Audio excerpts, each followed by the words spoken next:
Bapak Ibu Guru dan teman-teman, saya Eunike Patricia Umbudondu dari kelas 11 IPA 4. Dalam video kali ini, saya akan mengukur kapasitas vital paru-paru saya dan akan menjelaskannya.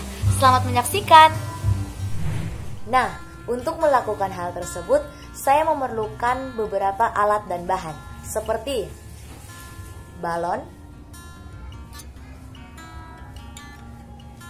penggaris, meteran untuk mengukur tinggi badan, timbangan untuk mengukur berat badan, dan yang terakhir, kalkulator.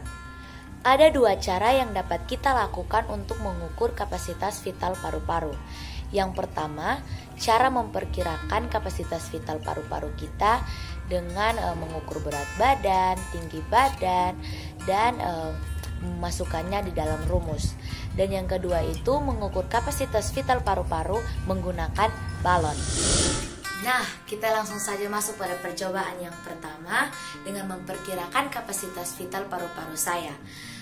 Menggunakan kalkulator yang pastinya saya pakai aplikasi kalkulator di handphone. Dan saya akan mengukur berat badan saya menggunakan timbangan dan tinggi badan saya menggunakan meteran.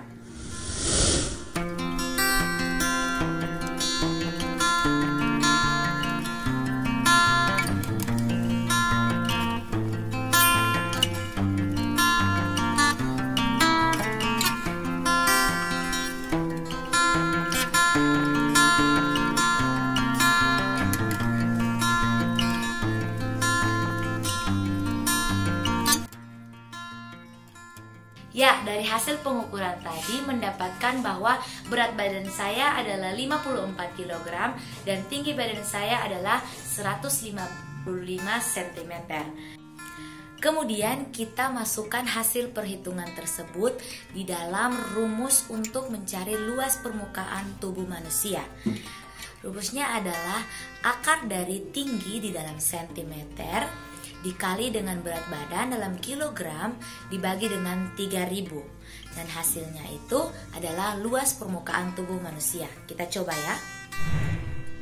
Pada langkah awal saya tidak perlu memasukkan akarnya dulu. Saya tinggal memasukkan tinggi badan saya dan dikali dengan berat badan saya. Kemudian hasilnya saya bagi dengan 3000. Dan hasil baginya adalah 2,79.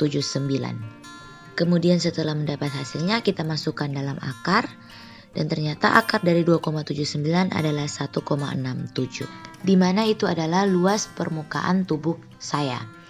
Nah, kemudian saya mengalikannya lagi dengan 2000 untuk mendapatkan hasil dari perkiraan kapasitas vital paru-paru saya.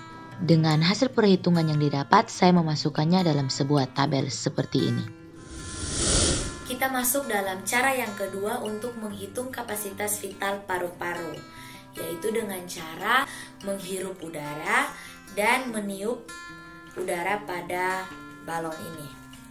Dan kita juga menggunakan penggaris sebagai alat ukurnya. Ya, seperti yang sudah dilihat dalam video, ketika kita melakukan percobaan ini, kita harus menarik nafas atau menarik udara dari dalam tubuh kita sekuat-kuatnya kita atau semampu-mampunya kita dalam satu kali tarikan nafas atau tarikan udara tersebut.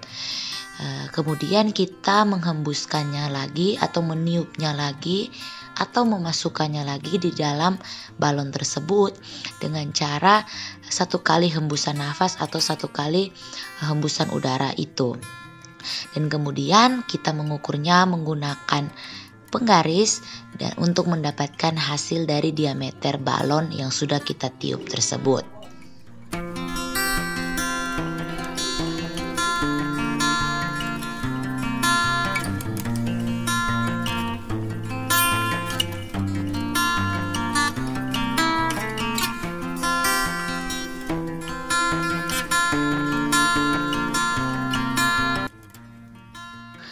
Kemudian saya memasukkan diameter-diameter tersebut di dalam kalkulator agar mendapatkan hasil rata-rata dari diameter balon tersebut, yaitu 9,5.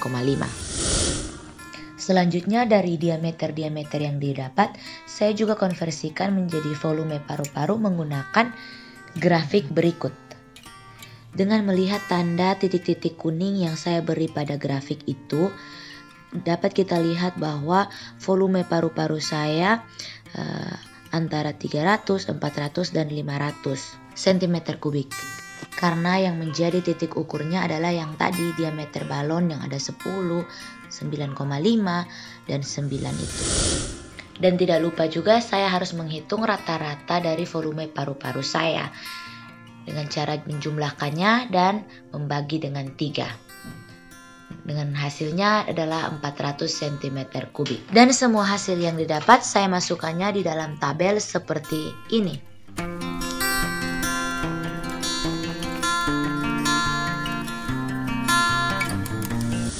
Setelah mengukur kapasitas vital paru-paru dengan dua cara yang tadi, saatnya saya akan menjelaskan sesuai dengan pertanyaan yang ada pada LKS. Untuk yang pertama, tentang pengertian. Jadi, kapasitas vital paru-paru ini adalah jumlah udara maksimum yang dikeluarkan dari paru-paru manusia setelah terlebih dulu mengisi paru-paru secara maksimum dan nantinya akan dikeluarkan dengan sebanyak-banyaknya seperti yang tadi saya melakukan percobaan pada balon. Diperkirakan melalui para ahli bahwa kapasitas vital paru-paru manusia itu sekitar atau kurang lebih 4.600 ml.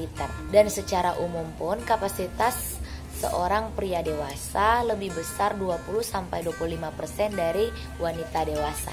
Kedua, kenapa kita harus mengukur kapasitas vital paru-paru kita sebanyak 3 kali seperti yang tadi kita praktekkan. Setelah saya mencari informasi pada internet dengan berbagai sumber, tidak ada informasi yang menjelaskan tentang hal tersebut. Jadi menurut saya, kenapa kita harus mengulangi sebanyak 3 kali? Untuk kita bisa mendapatkan hasil yang lebih akurat dengan cara menghitung rata-rata antara praktek yang pertama, kedua, dan yang ketiga seperti yang tadi, sehingga kita bisa mendapatkan hasil yang lebih akurat. Yang ketiga itu perbandingan antara mengukur perkiraan kapasitas vital paru-paru dengan rumus dan mengukur kapasitas vital paru-paru dengan menggunakan balon. Nah, menurut saya perbandingan cara pertama dan yang kedua, yang paling akurat adalah cara yang kedua, menggunakan balon. Kenapa? Karena ketika kita mengukurnya dengan balon secara tidak langsung, mengukur dengan menggunakan napas atau udara yang dikeluarkan dari mulut kita. Nah, udara tersebut berasalnya dari paru-paru. Jadi pengukuran kapasitas vital paru-paru yang paling akurat adalah menggunakan cara yang kedua. Terakhir yang keempat, hubungan antara orang yang berprofesi sebagai atlet atau penyanyi atau orang-orang yang memiliki aktivitas lebih dibandingkan dengan orang-orang yang memiliki aktivitas fisik biasa saja. Nah, yang pastinya untuk kapasitas vital paru-paru yang paling besar ada pada orang-orang yang memiliki aktivitas fisik lebih banyak seperti atlet dan penyanyi tadi. Kenapa? Karena ada 4 faktor yang mempengaruhi kapasitas vital paru-paru. Yang pertama itu bentuk anatomi tubuh, dan yang kedua itu posisi kita selama pengukuran kapasitas vital paru-paru tersebut, dan yang ketiga kekuatan dari otot pernapasan kita, dan yang keempat itu pengembangan paru-paru dan rangka dada kita. Nah, pada saat kita berolahraga, bernyanyi, atau melakukan aktivitas fisik yang berlebihan, akan terjadi kerjasama berbagai otot-otot, sehingga memiliki kapasitas vital paru-paru di atas individu atau orang-orang yang kegiatan fisiknya itu kurang. Nah, hal ini pun kenapa terjadi?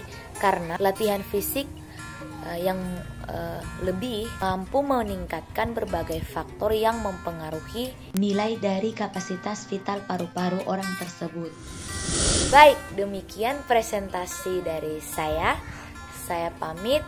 Mohon maaf jika memiliki kekurangan atau kesalahan. Terima kasih Bapak Ibu Guru dan teman-teman. Tuhan Yesus memberkati.